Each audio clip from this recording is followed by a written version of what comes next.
Welcome to the RE Podcast, the first dedicated RE podcast for students and teachers.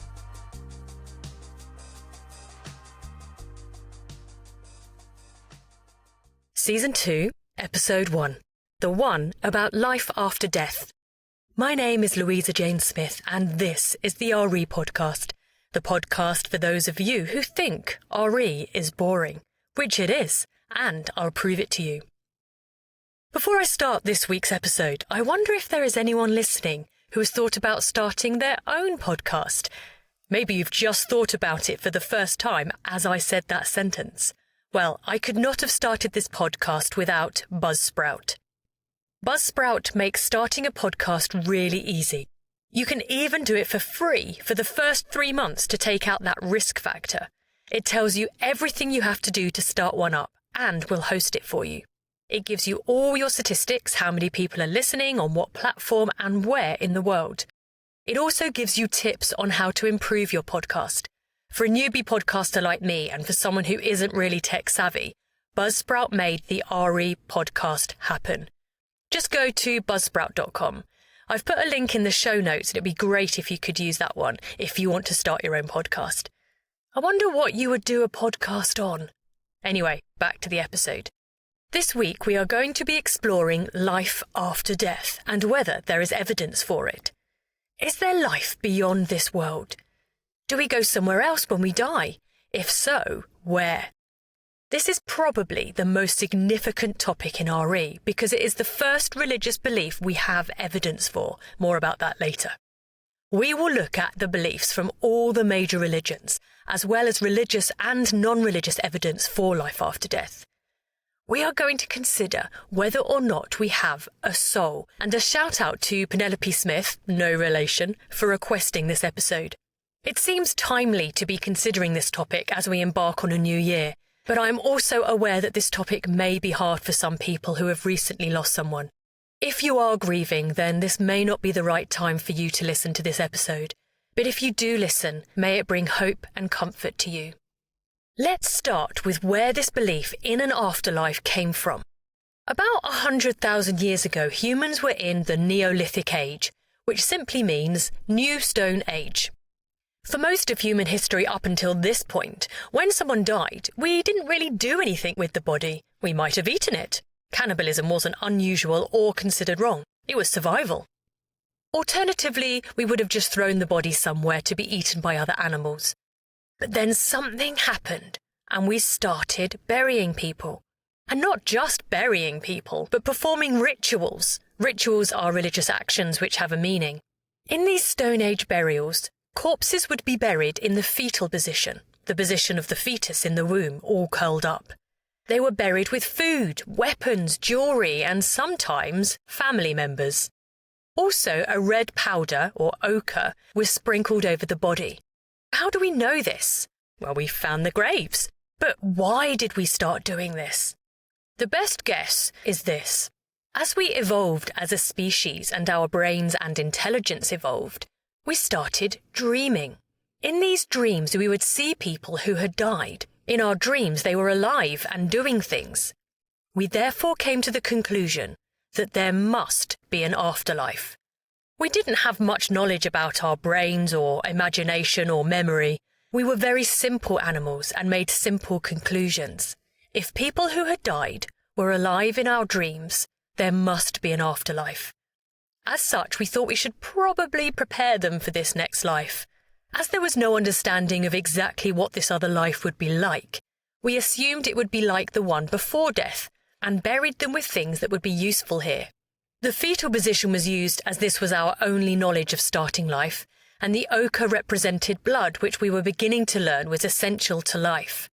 What is really interesting is that early primitive people who had never met and who had never communicated ended up developing similar beliefs about the afterlife. So both Aborigines and Incans developed belief around the same time, but in completely different places.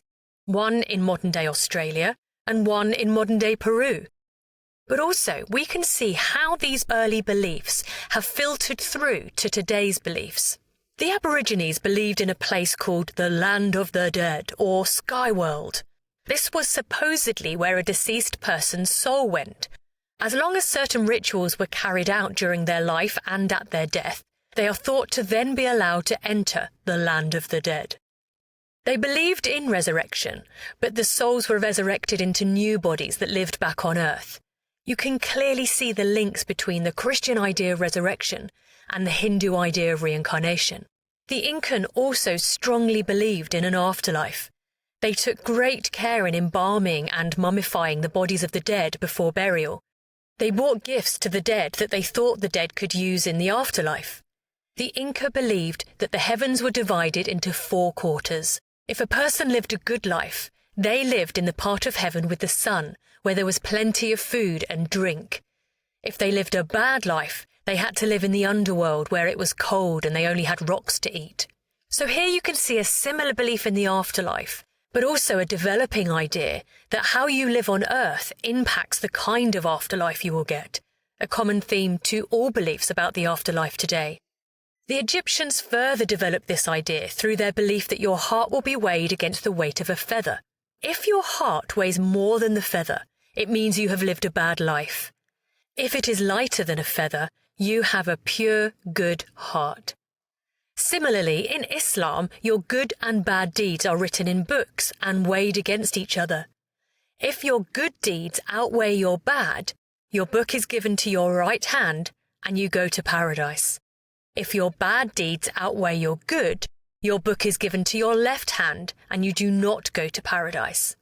In Christianity, Jesus told the parable of the sheep and the goats, which suggests that people who show kindness to others will go to heaven, and those who don't will go to hell. Hinduism believes in karma, and that the karma you accrue in your life determines how you are reborn. So, is belief in the afterlife a way of making us behave, in the same way as Father Christmas is used to get children to behave? Or is belief in an afterlife just a psychological crutch to make us feel better when someone dies, or to counter the fear we have about our own death? Or are these beliefs in existence because they link to some sort of reality? Let's first consider the soul. The soul is believed to be the eternal part of us, the part of us that does not die when our physical bodies do. Most religions have some sort of understanding of a soul. In Islam, ensoulment happens when a fetus is 120 days old. Some say 40 days, as that is when the fetus makes voluntary movements. Ensoulment is when a human is given a soul. Christians mainly believe ensoulment happens at conception, when an egg is fertilized. In the book of Genesis, it says that God breathed life into Adam. This is generally believed to be when Adam was given a soul. As such, a Christian understanding of a soul is that it is something given to humans by God and is the thing that animates our bodies, that gives us life. It is also something which isn't given to animals in the Bible. So many Christians believe that this is what it means to be made in the image of God, that we have God's breath in us, and therefore there is an eternal part to us. Hindus believe that souls move from one body to the next.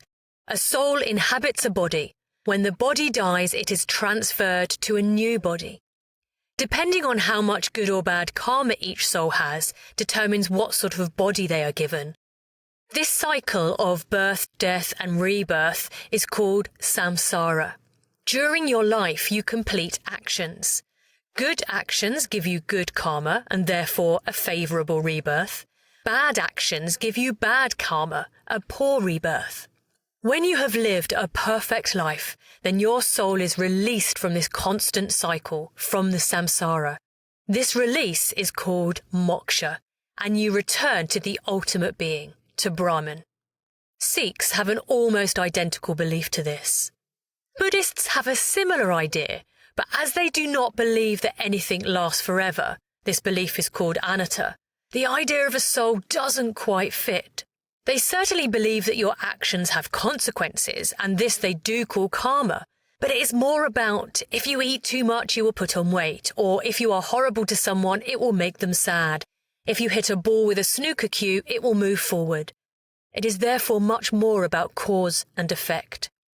In terms of a soul, they explain it as the flame on a candle, and when it is about to run out of wick, the flame is passed to a new candle.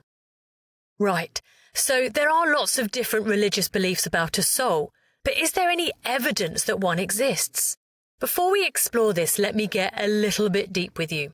There are people called materialists. Materialists believe that we are just physical, we are just a body. There is no soul, there is no permanent self. Dualists, on the other hand, believe we have a body and a soul, but they are separated at death. The body dies, the soul continues to the afterlife. Non-dualists believe that there is a body and a soul, but they are not separate. They are part of the same thing, you. Therefore, at death, both body and soul continues into the afterlife together. What do you think? Do you think there is a soul, or are we just body? Do you think there is a separate body and soul, and therefore when your body dies, your soul continues to the afterlife? Or do you believe that you have a body and soul, but they can't be separated, so either both die or both continue to the afterlife? So is there any evidence of a soul?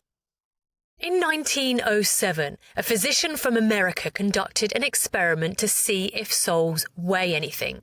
Duncan McDougall took 6 patients who were dying. He weighed them before death and then again after death. One of these patients lost 21 grams. While this experiment is massively flawed, partly due to the small sample size, partly because it only happened to one person, and partly because there could be other explanations, your body excretes bodily fluids at death, McDougall's experiment popularized the concept that the soul has mass, and specifically that it weighs 21 grams. Did you know it is still a common practice in hospitals today to open a window when someone dies to let their souls out? I can't help thinking that souls can probably move through walls if they are non-physical. Anyway, let's get into evidence for an afterlife. Many people have something which we call near-death experiences, or NDEs. Before we explore this, we need to realise that there are actually 2 types of death: clinical death and brain death. Clinical death is when your heart stops.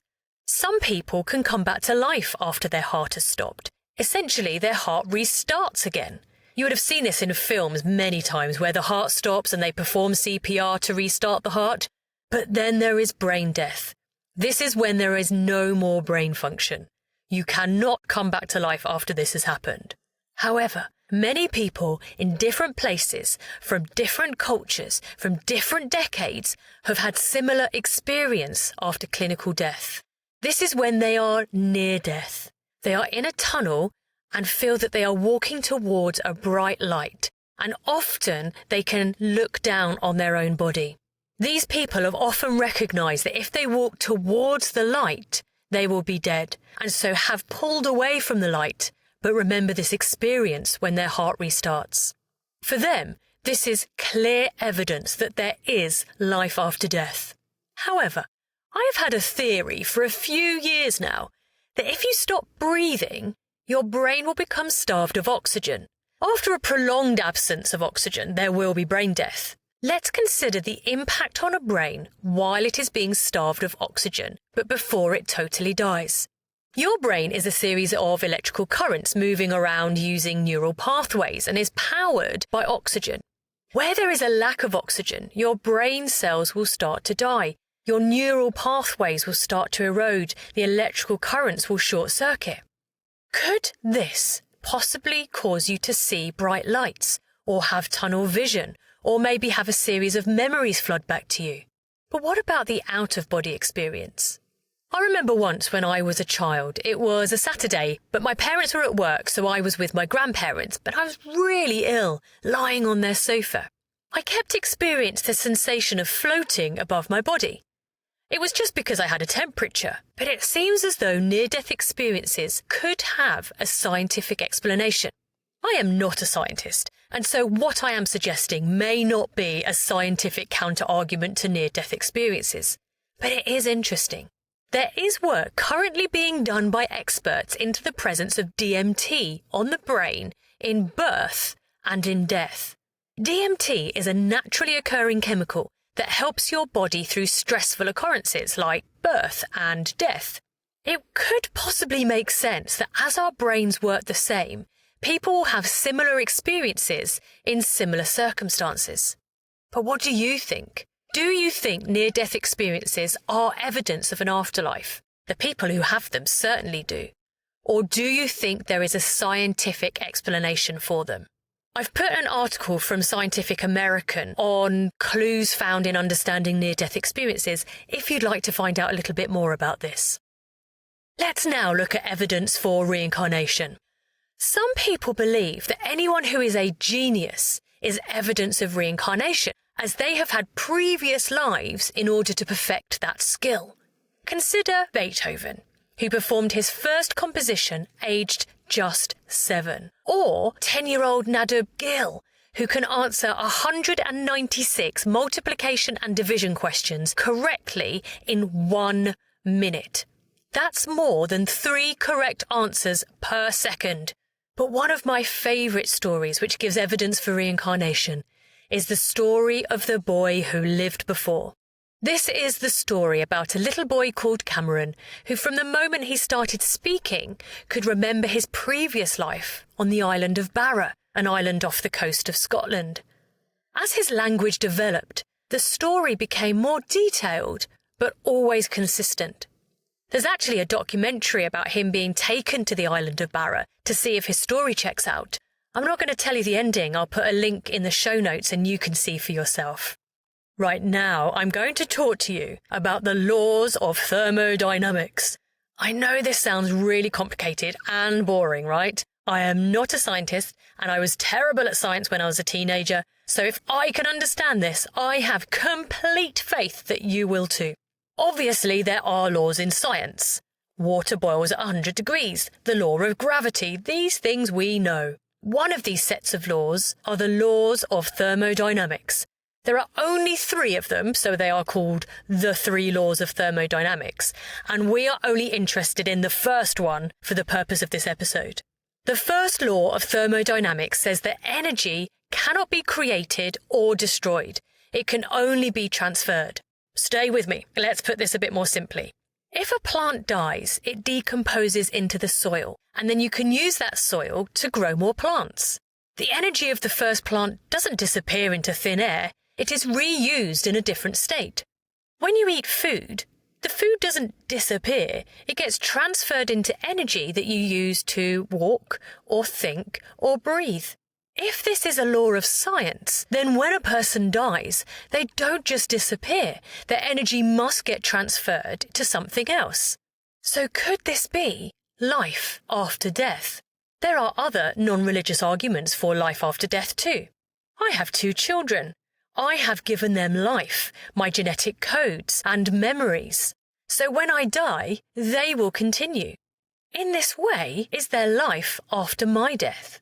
I have also taught over 6,000 students in my career.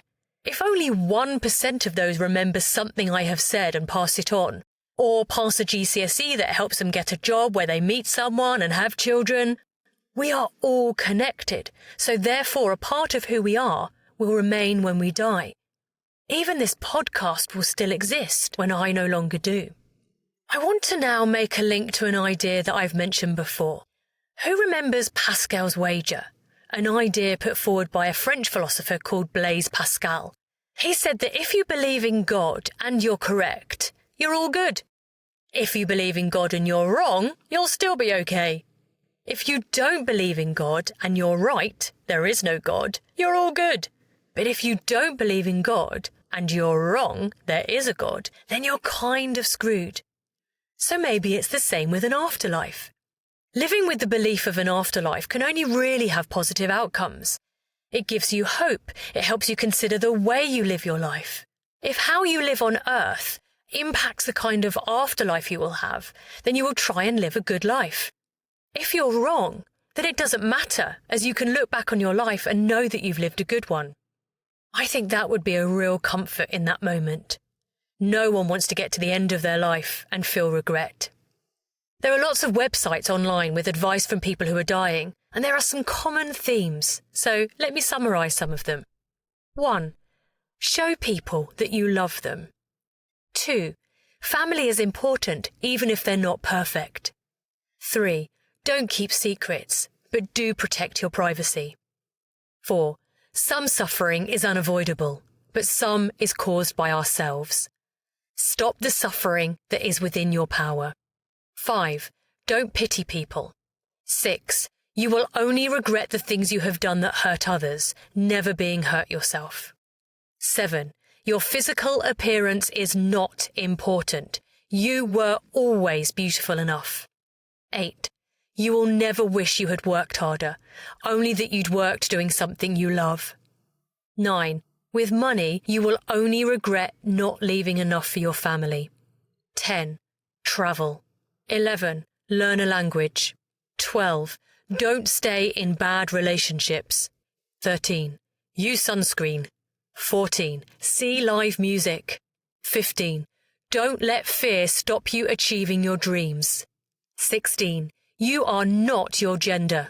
17. Get out of your head and be in the moment. 18.